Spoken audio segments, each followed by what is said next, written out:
My name is Burke Hedges, author of the best-selling book, The Parable of the Pipeline. I open my book with a story about Pablo and Bruno, who take two very different paths in their quest for financial independence. What you're about to see is the delightful animated story of their adventure. So, sit back, relax, and enjoy the life-changing lessons in The Parable of the Pipeline.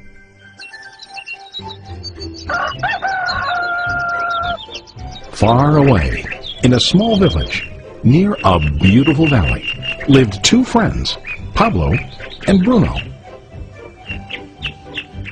They were both young and dreamed of a better life for themselves. They'd often discussed their dreams about how they would become the most successful men in the village. They weren't afraid of hard work, and they searched for opportunities to help realize their goals and achieve their dreams. One day, an opportunity presented itself.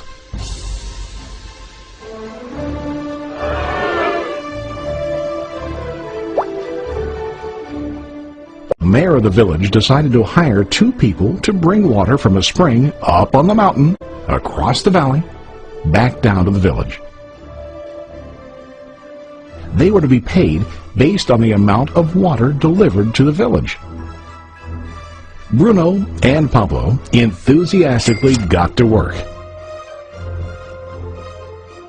Every day, from morning till evening, they carried buckets to and from the spring.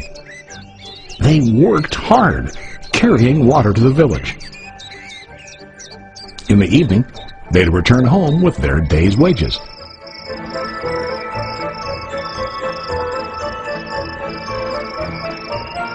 Bruno was satisfied with his work and the money he earned.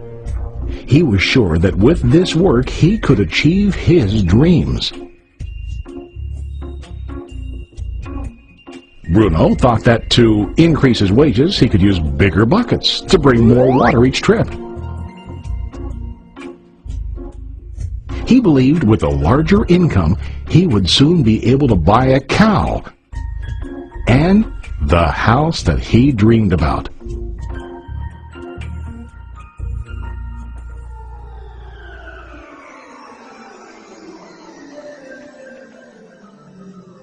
Now Pablo was not satisfied. At the end of the day, his back and hands ached, and he was exhausted.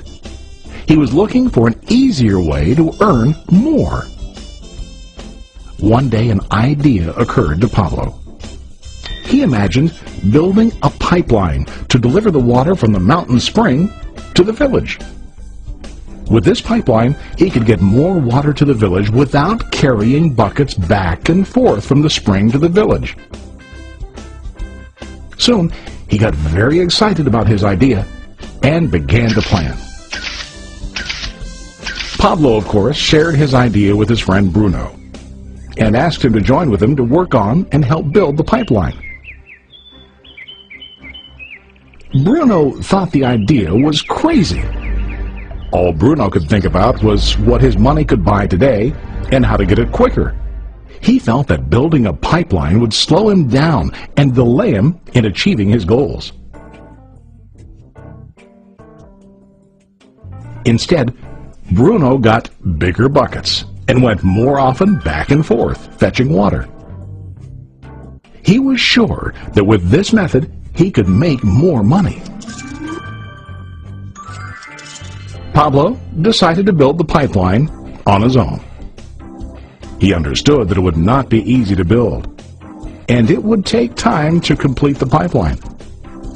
Pablo knew that it could take several years to finish, but he set his mind on his goal. Every day he worked and carried water like before. But on weekends and during his spare time, he worked hard to dig in the rocky soil and build his pipeline. In the first month, there was little to show for his work.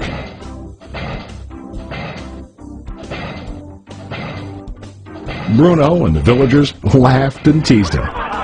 They called him Pablo the Pipeline Man. During this time, Bruno's income doubled. He already bought a cow and a bigger house. His lifestyle changed. He now spent time after work in the bar, enjoying his hard-earned wages from delivering water.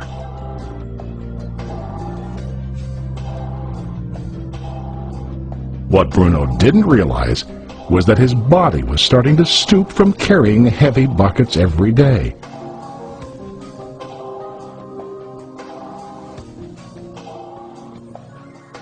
His face looked worn and his body tired. Soon, he began to carry less and less water due to the wear and tear on his body.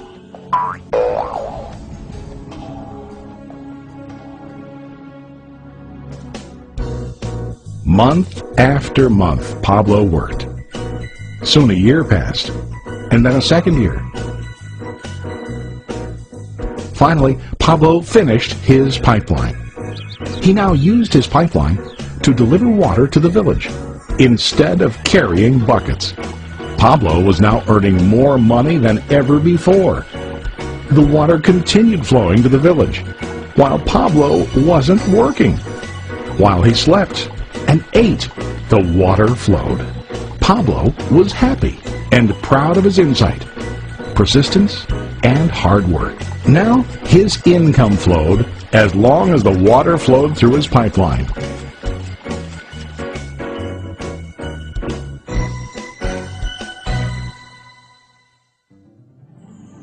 The story of Bruno and Pablo is a reflection of life. Their jobs symbolize what most people do to earn money. Bruno gets his money using buckets. He goes back and forth, carrying his buckets from the spring to the village in exchange for money. To increase his income, he either has to go more frequently to the spring or to use larger buckets. It's common in real life to increase our income by working harder. For example, working overtime or getting a second job. We also increase the size of our buckets by accepting a higher paying position, which often includes spending more time on the job. Most of us exchange time for money like Bruno. We know that every person has only 24 hours in the day and that it's not possible to use all our time to work. The most difficult time comes when we can no longer exchange time for money due to age, health, or other reasons. Then, our income stops.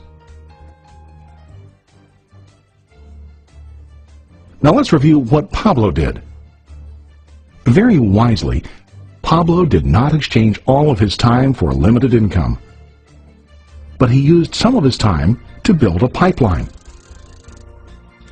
He knew that the pipeline would bring ongoing income as long as the water flowed. An ongoing income that multiplied the time he worked each day. Pablo knew that someday, maybe because of age or health, he would no longer be able to exchange his available time for money. Pablo knew that if he could make his idea of a pipeline work, then he only has to do the hard work of building the pipeline. After the pipeline was completed, Pablo was able to monitor and maintain the flow of water to ensure that his income will continue. Pablo has shown us that to earn an income, we don't always have to directly exchange time for money. There really are better ways. How about you? Are you still like Bruno, who directly exchanges time for money? Or do you want to be like Pablo, building and maintaining a pipeline for ongoing income? If you are interested in the idea of building your own pipeline, contact the person who lent you this presentation. You can start building your pipeline today.